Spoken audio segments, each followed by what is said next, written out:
Najib Razak menyalahkan lembaga pengarah dalam kes SRC, siapa yang bertanggungjawab. Dalam perbicaraan terbaru di Mahkamah Tinggi, Najib Razak sekali lagi tampil dengan hujah bahawa lembaga pengarah SRC International Sdn Bhd bebas untuk meletakkan jawatan jika mereka tidak bersetuju dengan keputusan syarikat. Namun adakah ini sekadar usaha untuk melepaskan diri daripada tanggungjawab yang lebih besar? Najib menekankan bahawa sebagai Perdana Menteri, beliau tidak akan bertindak bertentangan dengan kepentingan syarikat. Tetapi kita perlu bertanya, jika beliau menganggap lembaga pengarah mempunyai kuasa untuk bertindak, mengapa beliau sendiri tidak mengambil tanggungjawab atas tindakan dan keputusan yang dibuat di bawah kepimpinannya? Lembaga pengarah bukan hanya sebuah entiti yang boleh diabaikan, mereka adalah pihak yang bertanggungjawab untuk melaksanakan arahan dan memastikan kepentingan syarikat terjaga. Dalam soal pemindahan wang RM2 bilion daripada SRC, Najib membela diri dengan menyatakan bahawa lembaga pengarah mematuhi arahan strategiknya. Namun di mana letaknya integriti dan etika dalam pengurusan kewangan? Adakah kita akan membiarkan pemimpin yang mengaku berwawasan untuk bersembunyi di sebalik lembaga pengarah semata-mata? Najib juga menolak gelaran Bapa SRC yang diberikan kepadanya. Beliau ingin menjelaskan bahawa beliau tidak bertanggungjawab sepenuhnya terhadap penubuhan syarikat tersebut. Namun kenyataannya adalah beliau adalah individu yang berada di puncak kuasa ketika SRC ditubuhkan. Dan tanggungjawab moral tetap ada walaupun secara teknikal ia tidak ditubuhkan oleh beliau. Dalam suasana yang penuh dengan skandal dan penyalahgunaan kuasa ini, kita perlu merenung sejenak tentang apa yang berlaku. Najib mungkin cuba untuk menepis tanggungjawab, tetapi rakyat Malaysia tidak akan mudah terpedaya. Kes SRC adalah cerminan kepada keperluan untuk pemimpin bertanggungjawab dan mengutamakan integriti dalam setiap tindakan mereka. Najib Razak menyalahkan lembaga pengarah dalam kes SRC, siapa yang bertanggungjawab. Dalam perbicaraan terbaru di Mahkamah Tinggi, Najib Razak sekali lagi tampil dengan hujah bahawa lembaga pengarah SRC International Sdn Bhd bebas untuk meletakkan jawatan jika mereka tidak bersetuju dengan keputusan syarikat. Namun adakah ini sekadar usaha untuk melepaskan diri daripada tanggungjawab yang lebih besar? Najib menekankan bahawa sebagai Perdana Menteri, beliau tidak akan bertindak bertentangan dengan kepentingan syarikat.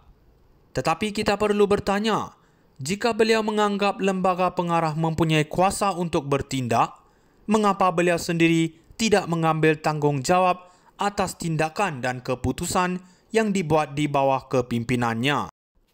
Lembaga pengarah bukan hanya sebuah entiti yang boleh diabaikan, mereka adalah pihak yang bertanggungjawab untuk melaksanakan arahan dan memastikan kepentingan syarikat terjaga.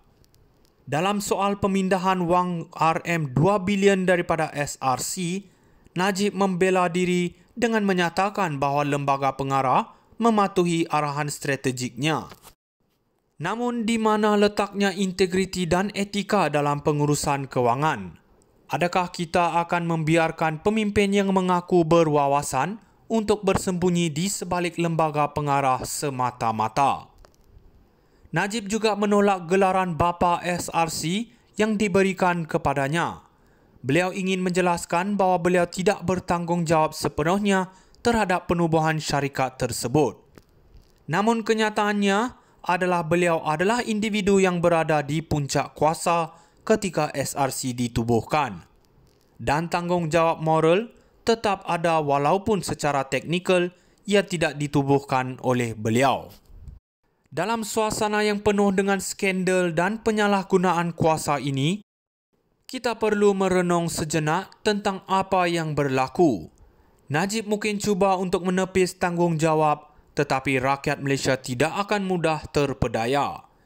Kes SRC adalah cerminan kepada keperluan untuk pemimpin bertanggung jawab dan mengutamakan integriti dalam setiap tindakan mereka. Najib Razak menyalahkan lembaga pengarah dalam kes SRC siapa yang bertanggung jawab. Dalam perbicaraan terbaru di Mahkamah Tinggi, Najib Razak sekali lagi tampil dengan hujah bahawa lembaga pengarah SRC International Sdn Bhd bebas untuk meletakkan jawatan jika mereka tidak bersetuju dengan keputusan syarikat.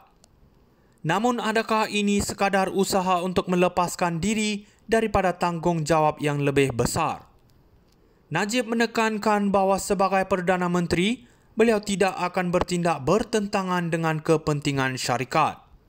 Tetapi kita perlu bertanya, jika beliau menganggap lembaga pengarah mempunyai kuasa untuk bertindak, mengapa beliau sendiri tidak mengambil tanggungjawab atas tindakan dan keputusan yang dibuat di bawah kepimpinannya? Lembaga pengarah bukan hanya sebuah entiti yang boleh diabaikan, mereka adalah pihak yang bertanggungjawab untuk melaksanakan arahan dan memastikan kepentingan syarikat terjaga. Dalam soal pemindahan wang RM2 bilion daripada SRC, Najib membela diri dengan menyatakan bahawa lembaga pengarah mematuhi arahan strategiknya. Namun di mana letaknya integriti dan etika dalam pengurusan kewangan? Adakah kita akan membiarkan pemimpin yang mengaku berwawasan untuk bersembunyi di sebalik lembaga pengarah semata-mata? Najib juga menolak gelaran Bapa SRC yang diberikan kepadanya. Beliau ingin menjelaskan bahawa beliau tidak bertanggungjawab sepenuhnya terhadap penubuhan syarikat tersebut. Namun kenyataannya adalah beliau adalah individu yang berada di puncak kuasa ketika SRC ditubuhkan. Dan tanggungjawab moral tetap ada walaupun secara teknikal ia tidak ditubuhkan oleh beliau. Dalam suasana yang penuh dengan skandal dan penyalahgunaan kuasa ini, kita perlu merenung sejenak tentang apa yang berlaku. Najib mungkin cuba untuk menepis tanggungjawab, tetapi rakyat Malaysia tidak akan mudah terpedaya. Kes SRC adalah cerminan kepada keperluan untuk pemimpin bertanggungjawab dan mengutamakan integriti dalam setiap tindakan mereka. Najib Razak menyalahkan lembaga pengarah dalam kes SRC siapa yang bertanggung jawab.